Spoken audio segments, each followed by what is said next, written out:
El Ministerio Internacional presenta su programa Un Aliento de Vida. El Espíritu de Dios me ha hecho y el aliento del Todopoderoso me da vida. Job 33:4. Una palabra de poder y unción que llenará tu espíritu. Con ustedes, el pastor Jorge Enrique Gómez. Bienvenidos. Así que este hombre estaba exhibiéndole a sus amigos. Dice Daniel 5:4, y mientras bebían y cantaban alabanzas a sus dioses, que eran simples estatuas de oro, plata, cobre, hierro, madera y piedra, dice la Biblia, de pronto vieron que los dedos de una mano escribía sobre la pared blanqueada. Mucha gente piensa que cuando una persona comete un error y entra al valle de la sombra y de la muerte, todo mundo la puede escarnecer. Todo mundo la puede vituperar. Ten cuidado, porque Dios es vengador de sus cosas. Y al que Dios ha ungido, Dios levanta, respeta y Dios no lo deja. Por eso tú, si has caído, mi hermano cristiano, es tiempo de que te vuelvas a levantar. Es tiempo de que vuelvas a saber y a reconocer que eres propiedad de Dios, que te compró con tu sangre preciosa, que Él quiere que vuelvas a sus caminos, enderece sus sendas, porque tú eres propiedad de Cristo. La sangre de Cristo fue derramado sobre ti. Y cuando el demonio y Dios Padre ve desde el cielo, ve la sangre de su Hijo y dice, ese es mío, pero ha dejado de amarme, ha dejado de quererme. Y hoy Dios vuelve y te dice lo mismo que le dijo a la iglesia de Éfeso, vuelve a tu primer amor. Aquellos jóvenes creyeron que podían hacer con las copas lo que quisieran. Al fin y al cabo, era un pueblo más que habían derrotado. Era un pueblo más que habían podido vencer porque su Dios las había abandonado. Pero no fue así. Dios trajo sobre aquel rey Belsasar castigo y murió esa misma noche. Punto 2. La copa como símbolo de castigo. Abra su Biblia en Jeremías capítulo 25 versículo 15. Jeremías capítulo 25 versículo 15. Dice la Biblia de lenguaje sencillo. El Dios de Israel me dijo, Jeremías, esta copa que tengo en la mano representa mi enojo. Jeremías 25:15. Tómala y haz que beban de ella todas las naciones a las que yo te enviaré. Versículo 16 de Jeremías 25. Esas naciones comenzarán a tambalearse y sus habitantes se volverán locos por causa de la guerra que voy a enviar contra ellos. Y recibí la copa de Dios y se la di a beber a todas las naciones a las que Él me envió. Dice la Escritura, también se la di a los habitantes de Jerusalén y en las ciudades de Judá y a los gobernantes para destruirlos. Sus ciudades quedaron convertidas en ruina. Hasta el momento en que estos se escribe, esas ciudades son motivos de espanto, de burla y de insultos. También le di la copa de castigo al rey de Egipto, a sus jefes oficiales, a todo el pueblo y a todos los extranjeros que allí vivían. Vemos nosotros que esta copa causa asombro o sorpresa, que no le llegó la calamidad de un momento a otro. Y todos aquellos que un día habían sido los que habían usados por Dios para llevar el castigo a la nación de Israel, ahora estaban bajo juicio de Dios, porque habían cometido pecados atroces. No solo Judá bebió la copa de la ira, como símbolo de castigo, ya que el profeta enuncia a otras naciones malvadas que a manos de Babilonia sufrían el castigo de la copa de la ira de Dios como un símbolo de sus juicios sobre toda la tierra. Vemos nosotros la copa como la cena del Señor. En Mateo capítulo 26, versículo 27 nos dice la Escritura. Mateo capítulo 26, versículo 27. Mientras comían, Jesús tomó el pan, dio gracias a Dios por él y lo partió. Luego se lo dio a sus seguidores y dijo, tomen y coman, este es mi cuerpo. Luego tomó la copa de vino y después de dar gracias se la dio a ellos. Y dijo, beban todo de esta copa, porque esta es mi sangre, que establece el nuevo pacto entre Dios y su pueblo. Es derramada para perdonar los pecados de mucha gente. Les digo que nunca volverán a beber vino hasta que el día en que beba con ustedes el vino nuevo en el reino de mi Padre. Aquí vemos un antitipo y un tipo. El tipo, ¿recuerda usted cuando el pueblo de Israel estaba en Egipto y tenían que salir? Que Dios permitió que se celebrara la fiesta de la Pascua, donde el cordero sin mancha, inocente, debía morir y su sangre debía ser puesta sobre los dinteles, y ese cordero, su carne, debía ser preparado con unas hierbas amargas y ser comido en familia. Jesucristo está diciendo, yo soy esa copa. Así que la copa ya comienza a pasar de ser algo literal. Ya la copa pasa de ser algo como símbolo de castigo, pasa a ser algo que tiene que ver contigo y conmigo, y tiene que ver con nuestro cuerpo. En la Biblia se usan muchos símbolos. Uno de esos es este. El tipo era la Pascua que Israel celebró. Y el antitipo hoy en día es la Santa Cena. Así que le leo mi pensamiento. Aquí vemos un tipo y antitipo, ya que la tipología es un simbolismo o figura que representa algo del Antiguo Testamento que se cumple en el Nuevo Testamento. Este pasaje vemos que la última Pascua se convierte en la primera celebración de la Santa Cena del Señor, donde ambas eran como objetivo principal el Cordero Pascual, tanto su sangre como su carne. Éxodo 12:21 dice, Éxodo 12:21, Moisés llamó a los jefes israelitas y les dijo, vayan cada uno de ustedes a buscar un cordero para su familia y mátenlo para celebrar la cena de la Pascua. Echen la sangre del cordero en una vasija. Tomen luego unas ramas de hisopo y unten con ellas la sangre en los marcos de las puertas de sus casas. Después de esto, nadie deberá salir de su casa hasta el día siguiente. Así cuando nuestro Dios recorra el país para quitarle la vida a los hijos mayores de los egipcios, verá la sangre en los marcos de las puertas y pasará de largo. Dios no permitirá que muera ninguno de ustedes. De ahora en adelante, ustedes los israelitas tendrán la obligación de obedecer siempre esta instrucción que Dios les ha dado. Así que la Santa Cena tipifica igual que el Cordero.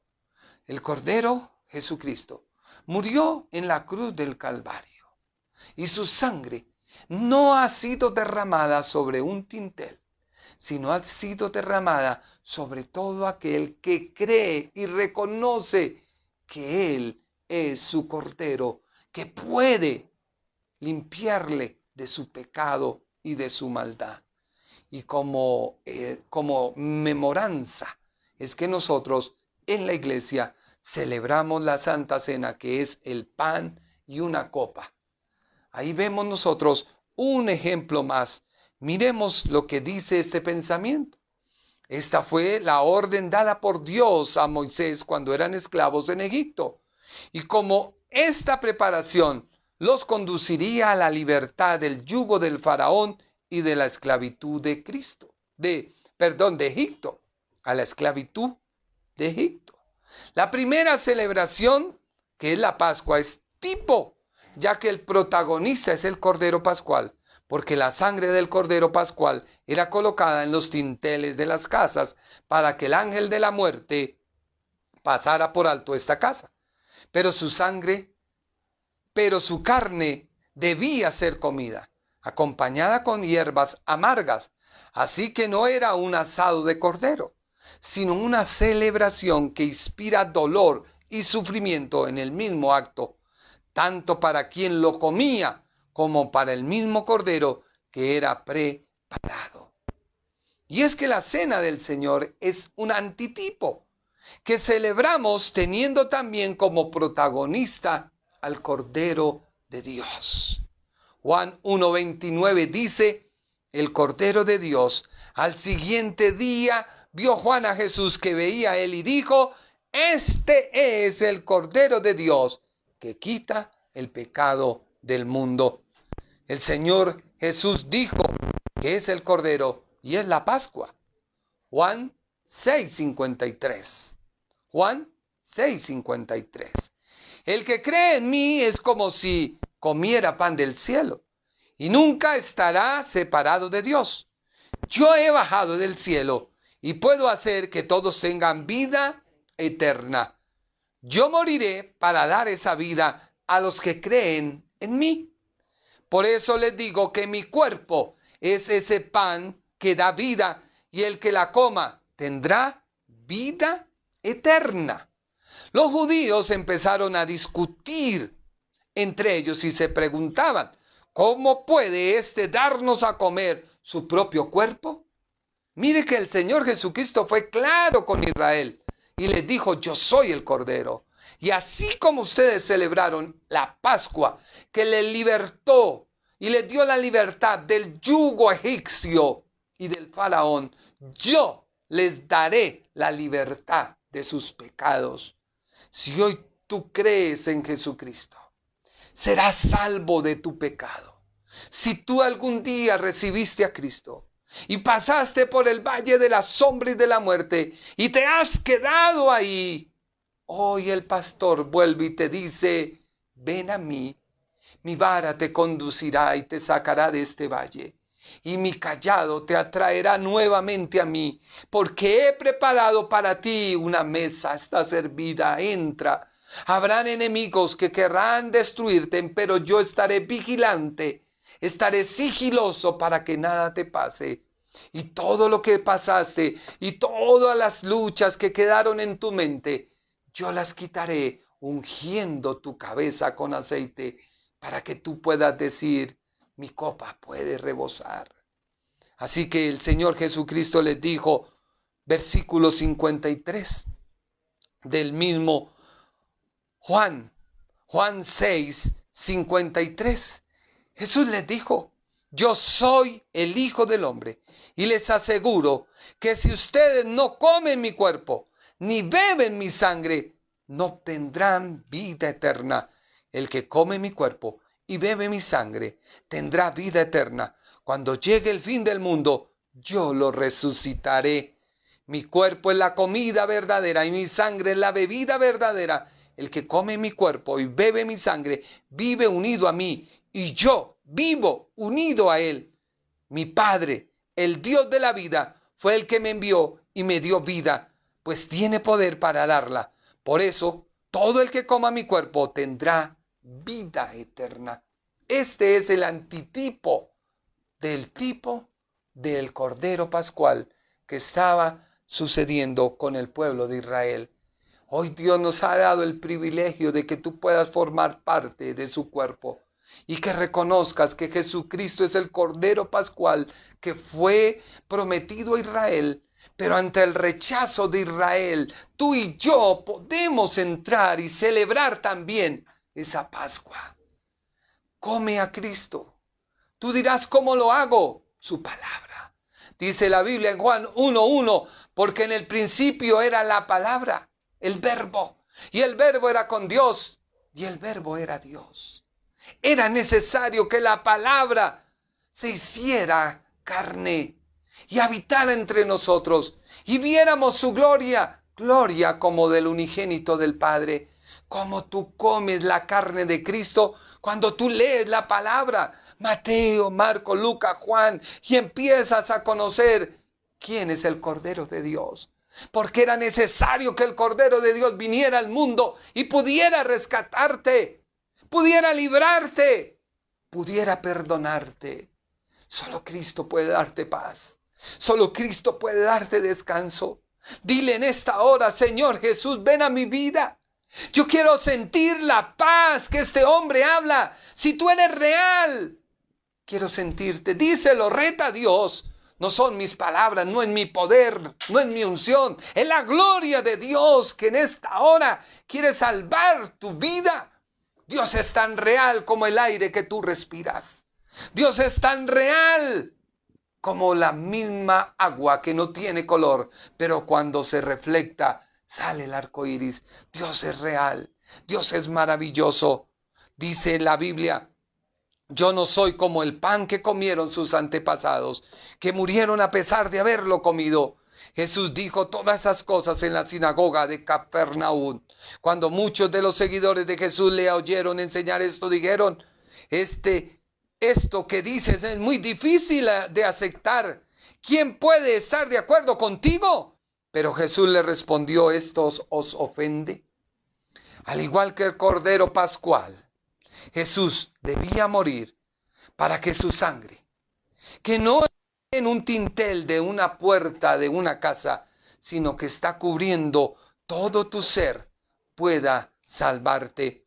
Primera de Juan 1:7 dice la Biblia: Dios vive en luz y nosotros también debemos vivir en la luz.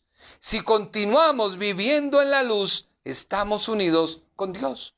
Mientras vivimos en la luz, la sangre de Jesucristo, el Hijo de Dios, continúa limpiándonos de toda maldad. Por ello, la sangre de Cristo tiene poder para que en el juicio que debe caer sobre nosotros no caiga, sino que la sangre de Cristo, que el Padre ve en nosotros, nos libra de la ira del juicio de Dios que está sobre mí. Pase de largo, y al ver Dios la sangre de su Hijo derramada sobre mí, pueda decir lo que Colosenses 2:1 dice: en Cristo ustedes están completos y no necesitan nada más. Colosenses 2:1. Pues Él está por encima de todos los gobernantes y poderes. Cuando Cristo los liberó del poder de su personalidad inclinada al pecado, fueron circuncidados con otra clase de circuncisión hecha por Él y no por seres humanos. Al bautizarse, ustedes fueron sepultados juntamente con Cristo y también en el bautismo fueron resucitados con Él. Esto fue posible debido a la fe en el poder de Dios demostrado cuando hizo resucitar a Cristo de la muerte. Ustedes estaban espiritualmente muertos debido a sus pecados y a que no fueron circuncidados, pero Dios les dio vida juntamente con Cristo y nos perdonó todos los pecados.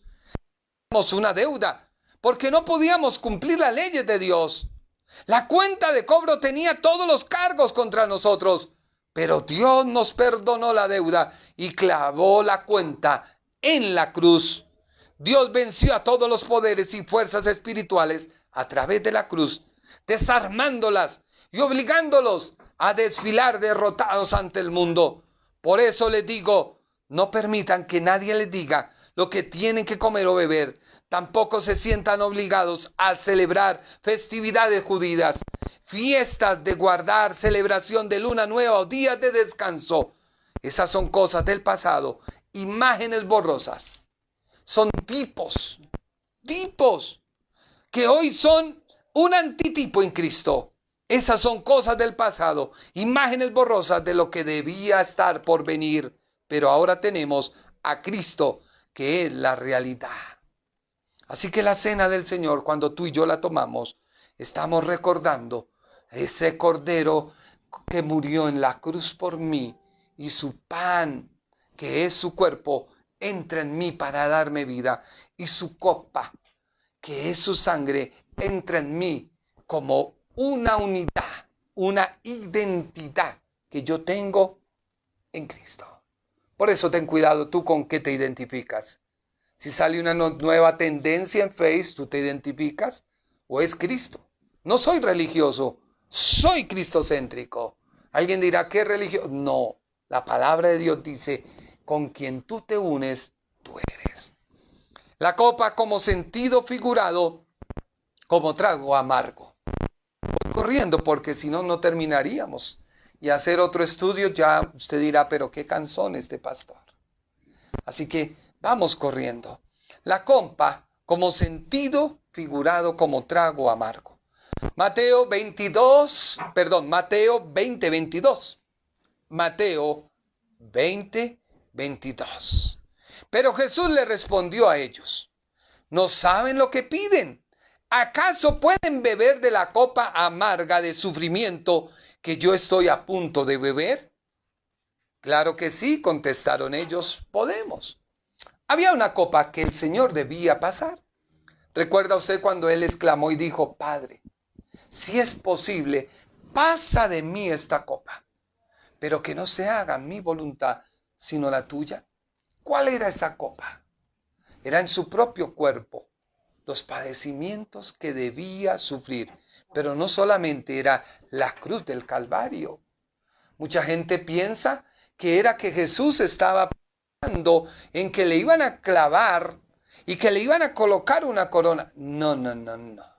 La copa amarga o ese simbolismo de trago amargo que el Señor estaba pasando era que la persona que era inocente sería culpable de juicio.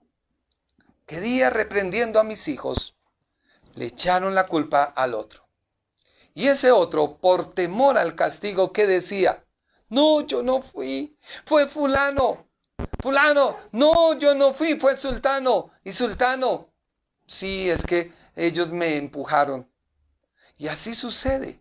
Pero cuando algo te culpan a ti de algo, ¿qué haces? Defenderte. Jesús iba a cargar el pecado de la humanidad. Es como cuando alguien dice algo que tú no eres y tú en tu orgullo y en tu honor, ¿qué haces? Te defiendes. Y tú dices, no, pero ¿qué le pasa? ¿Cómo esa persona va a creer que yo soy así? ¿Cómo esa persona? Cuando uno a veces se equivoca y dice un piropo malintencionado a la esposa. Y la esposa, ¿pero qué pasó? ¿Usted por qué me dice eso? No, mija, es que estaba chanceando. No, ni las chanzas se hacen así. No, a mí me respeta. Haga de cuenta algo así. El Señor, que había nacido sin pecado, que había sido concebido por el Espíritu Santo, iba a ser culpado de todo el pecado del mundo. Y estos discípulos, lo que son Jacobo y Juan, estaban viendo que Jesús había hablado en Mateo 19, 28 lo siguiente. Jesús les dijo, les digo la verdad, en el futuro el mundo será hecho de nuevo. Imagínense, los discípulos oyendo lo que querían oír. En el futuro el mundo será hecho de nuevo. El Hijo del Hombre se sentará en su trono esplendoroso para gobernar. Entonces ustedes, los que me han seguido, también se sentarán en las 12 tronos para juzgar a las 12 familias de Israel. ¿Qué estaba hablando Jesús? Jesús estaba hablando de su muerte, pero a la vez, cuando salía triunfante, estaba diciéndole a sus discípulos, yo venceré. Y ustedes que me han seguido también van a estar conmigo. Pero entonces los dos avispados, Jacobo y Juan, teniendo vara con la mamá, le dijeron, mire, ayúdenos ahí con Jesús, ve, háblele a Jesús, dígale, Jesús, mire, recapacite, estos dos muchachos son buenos y póngalos por encima de los demás. Y Jesús llega y le dice, ¿ustedes están capaces de pasar? Ellos dijeron sí. ¿Y cómo murieron los apóstoles? Cuentan que Pedro murió crucificado. Y él dijo, no quiero morir como mi maestro. Y dicen que murió al contrario, con su cabeza hacia la tierra, sus pies hacia el cielo. Dicen que otros discípulos fueron decapitados. Dicen que Juan el Bautista fue metido en aceite hirviendo y no murió. Y tanto que no murió, que ¿qué hicieron? Lo botaron en la isla de Patmos porque ya la muerte no le funcionaba. Así que ten cuidado cuando tú hablas a la ligera y no sabes lo que está diciendo ¿Por qué? Dice Hechos 3:21. Por ahora, Jesús tiene que quedarse en el cielo hasta que Dios vuelva a hacer nuevas todas las cosas. Eso también lo anunciaron hace mucho los profetas que Él eligió. El Señor estaba hablando del tiempo en que se restaurarán todas las cosas que Dios habló por sus profetas a lo largo del Antiguo Testamento.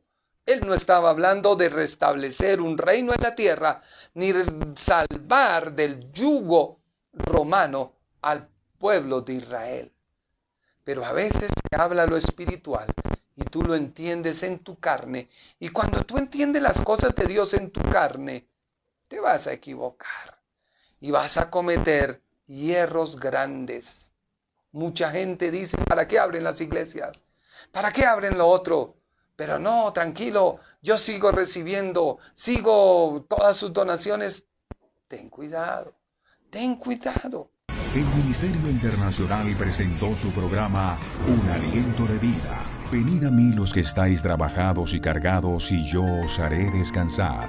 Mateo 11:28. Un aliento de vida. Una palabra de poder y unción que llenará tu espíritu.